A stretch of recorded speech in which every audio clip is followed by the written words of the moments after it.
السلام عليكم ورحمة الله وبركاته دماتين ولا لا يلسو دوادا جمعة وناكسن maanta waxaan muuqaalkan idinkula wadaagayaa fursad ganacsi oo ka bannaan magaalada aad joogtid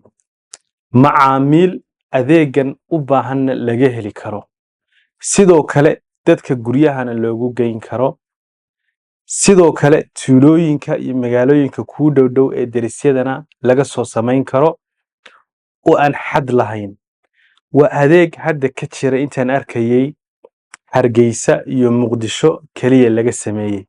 magaalooyin badanna looga baahan yahay haddaba walaalayaal shirkadani maxay qabataa waa shirkad adeeg caafimaad bixisa oo fitamiinada iyo macdanaha mineralka iyo nutritionka nafaqooyinka kala duwan dadka jirkooda uu ka dhiman yahay ee deficiency-ga ah intay shay baar saarto macdanaha iyo fitamiinada qofka jirkiisa u baahan yahay isla markaa ku shubta oo qofka jirkiisa loo dheelitirayo si uu u helo energy buuxa tamar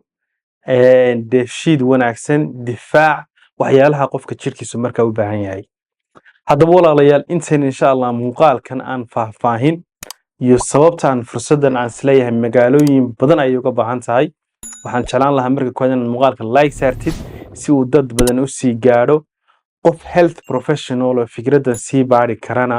aad la kaashatid shirkadan walaalayaal waa shirkadan YouTube-ka haddaad ku qortid waa IV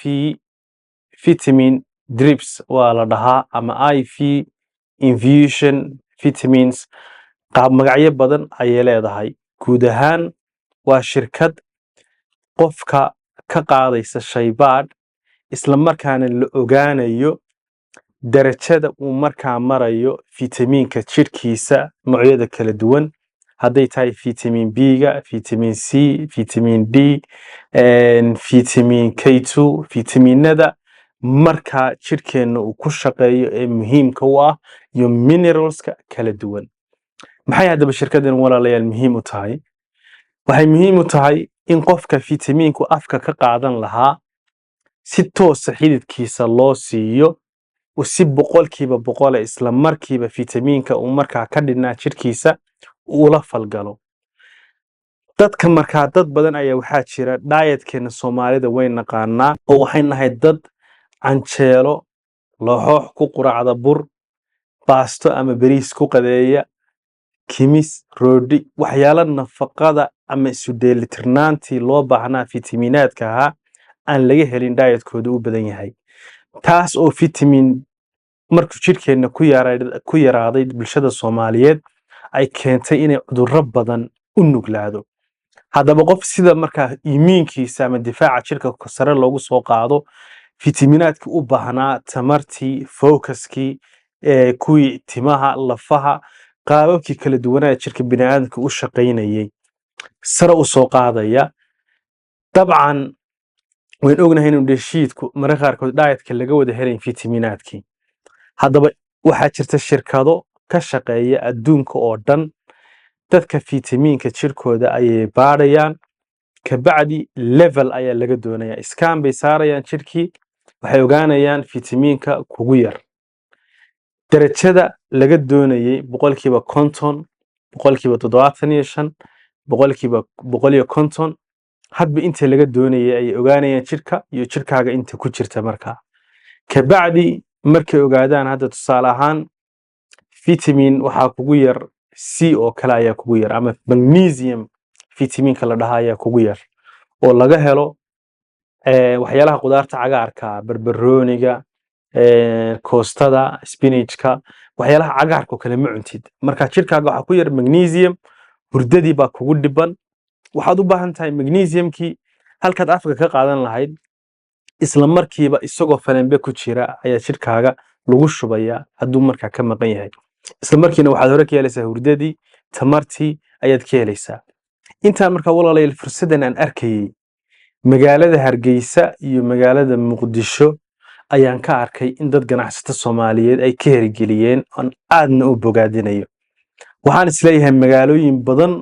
oo u dhaxeeya ayaa looga baahan yahay in ganacsigan markaa laga hirgeliyo oo macaamiil badan ay uga baahan yihiin.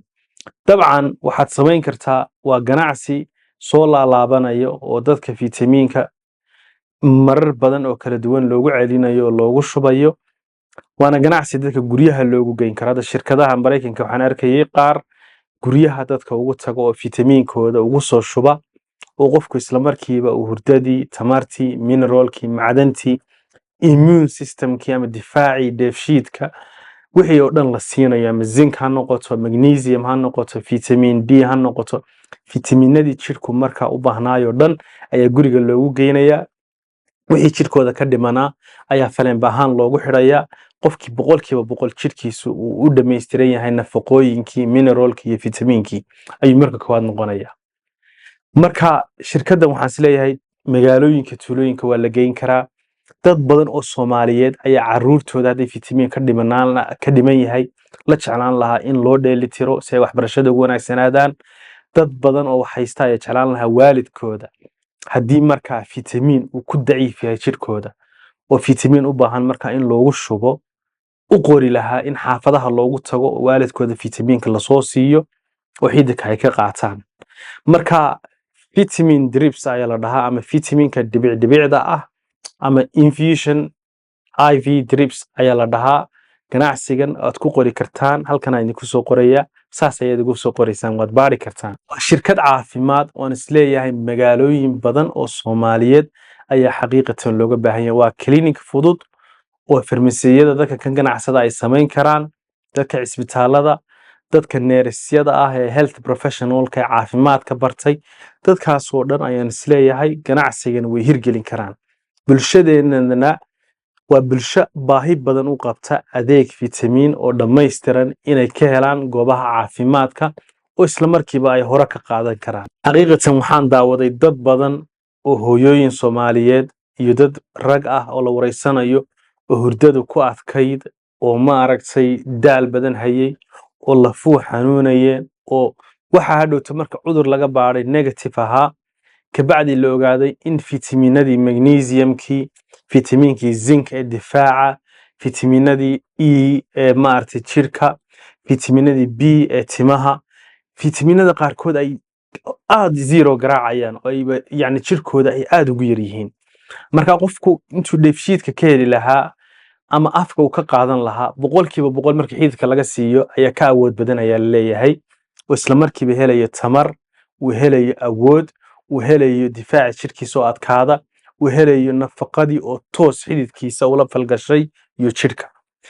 shirkadaha noocana waxaan is leeyahay magaalooyin badan oo Soomaaliyeed ilaa hadda kama jiraan. marka waa fursad ganacsi oo dadka ilaahay insha Allah ganacsi raba inay hirgeliyaan ay ka faa'iideysan karaan. Facebook ayaad account uga samayn kartaa, waad xayeysiin kartaa, website ayaad u dhisi kartaa, qiimaha fitamiinada ku qori kartaa, magaalooyinka, tuulooyinka ayaad gaari ku qaadan kartaa, dadka shaybaari kartaa, fitamiinka ugu soo wada shubi kartaa, dadka neersiyaad u diyaarin kartaa guryaha, shaybaarka inta laga qaado loogu geeyo fitamiinada. waa fursad ganacsi aan is leeyahay magaalooyin badan ayay ka bannaan tahay. insha Allah waxaan rajeynayaa in magaalo kasta oo Soomaaliyeed adeegan laga helo oo ay dadku maal gashadaan. bulshadeennana bulsho uga baahi badan fitamiinaad ama diet dhammaystiran dadkeenu ma helaan, xaqiiqatan waan ogsoonahay. marka hadday kii kalluunka ka helayeen, kii digirta laga helayay, kii qudaarta laga helayay, kii jirka yacni fitamiin E-ga laga helayay,